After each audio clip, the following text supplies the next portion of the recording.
साच कहूँ जग मारन आवे, और झूठ कही ना गाइयो, और साच न पूरा पावते झूठों जगपति आइयो।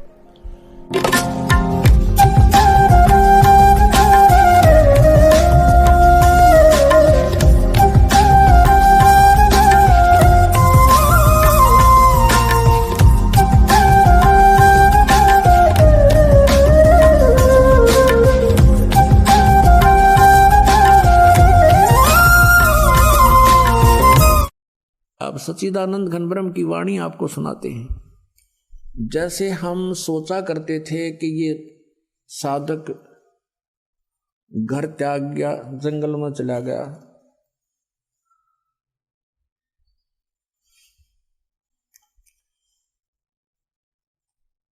और वहां जाकर के कहते घर त्याग कर जंगल में चला गया। एक वक्त कह रहा था कि मैं ऋषिकेश गया था, और ऋषिकेश से मैं आगे चला गया, वहां कई व्यक्ति बैठे थे।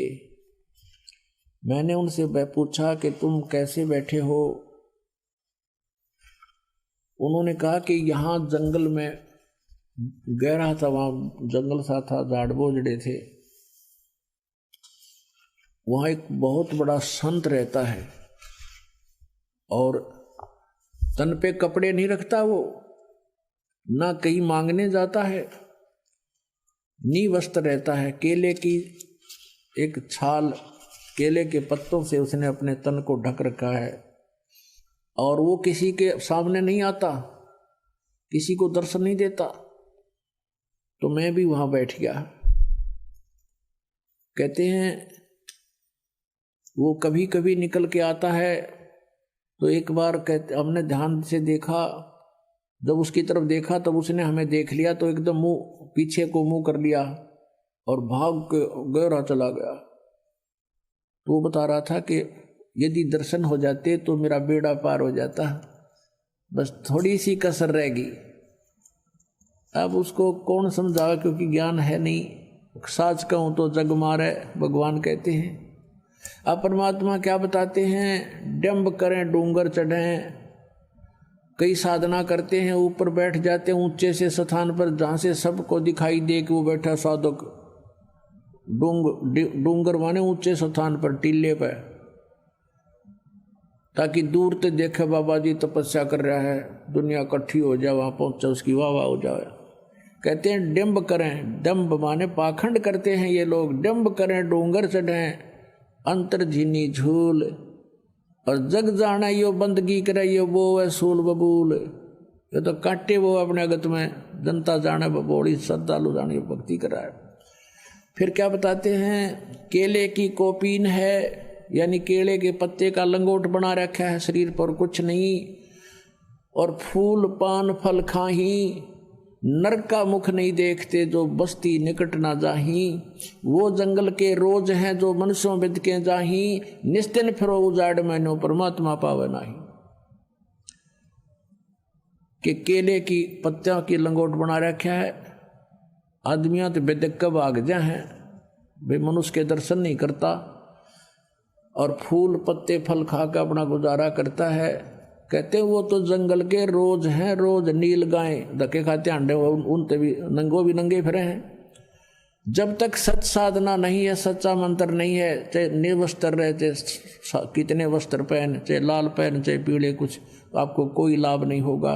जब सच साधना मिल जाएगी तो परमात्मा ने बुद्धि दी है, अपने कपड़े जितने आवश्यक हैं वो अवश्य ग्रहण करो। इन बकवादों में कुछ नहीं दे रहा।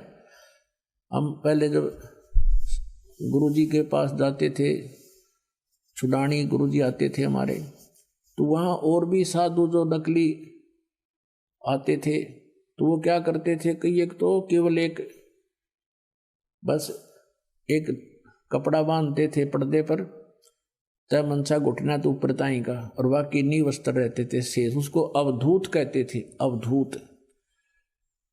वो एक अवधूत बैठा एक दिन, और उसने सर्दियाँ के दिन थे, वो बैठा बरंडा में एक खंबे का उस पिलर का कड़लाएं, और नो कप है सारा, नो कप है। हम भी उसके पास बैठ के, महाराज जी क्या हो गया? बोला नहीं भजन कर रहा हूँ। मैं टट्टू बदन कर रहा है, तेन जाडे में तो सांस नहीं आ रहा, बदन तो जब हो तेरे पास रजाई हो आराम तो बैठ कर बदन करिया, गर्मी कपड़े पहन ले तो भक्ति होगी आपसे। बोला चल चल अपना काम कर, हम अवधूत हैं, हम कपड़े नहीं पहनते। बताइए न कौन समझावे सिर फिरा ने, सारा कापन लाग रहा, दाढ़ बाजे, अन्यों का बदन करो टट्टू बदन। अब बदन की भक्ति ना तुम्हारे पास, तुम करके रही हो, पहली बात तो नाम नहीं है। गुरु बिन काऊ न पाया ज्ञाना, जो थोथा भूछड़े मूड के साना। गुरु बिन वेद पढ़े, जो प्राणी समझे ना सार रहे अज्ञानी। तो इस तरह की साधना करते हैं तो परमात्मा कहते हैं कि नर का मुख नहीं देखते तो बस्ती निकट ना जाही, उन नाम गणे महात्मा मान्या करते। गांव में भी नहाता आदमी नहीं देख, कभी अंदर भाग जाता है जंगल में, कहते वो जंगल के रोज हैं। आदमियात बिदक का बात मानस कोई बात हो, आदमियात फड़क है मनुष्यों बिद का जाही, और निस दिन फिर उजाड़ मैनो परमात्मा पावे नाही। ते सारा दिन उजाड़ में धक्के खाओ, नो भगवान नहीं मिले। भगवान के पाने की विधि है, वैसे ही मिलेगा।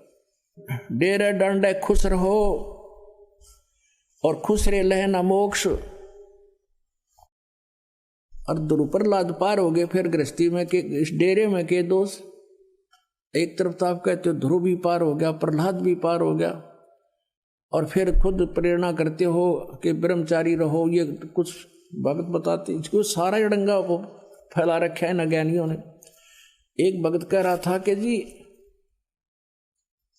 किसी को बता रहा था, एक ने बोला मेरा गुरुजी तो बाल ब्रह्मचारी है, और भाई गुरु तो ब्रह्मचारी चाहिए, गृहस्थी ठीक नहीं। तो उसे कोई भगत ने कहा कि भाई तेरे तू क्या है, आप बताओ, गृहस्थी हो या ब्रह्मचारी हो? बोला ना मैं तो बाल बच्चेदार हूं। फिर तू टिंडे लेगा ब्रह्मचारी के गेला, तुझे क्या मिलेगा? वो अगर भक्ति होगी परमात्मा मिलेगा तो ब्रह्मचारी नहीं मिलेगा, तू क्यों डलेड हो रहा है फिर उसके साथ? और परमात्मा कहते हैं डेरे डंडे खुश रहो और खुश रह लेना मोक्ष। तेरे गुरु ब्रह्मचारी थे पहले तो वही जड़े हैं, कति ब्रह्मचारी कंटिन्यू, कोई किसी प्रकार का खंड नहीं होता उनका, तो वो पार होंगे। तेरे नंबर लेट देर से आएगा, उसमें दोष भी आ सकता है।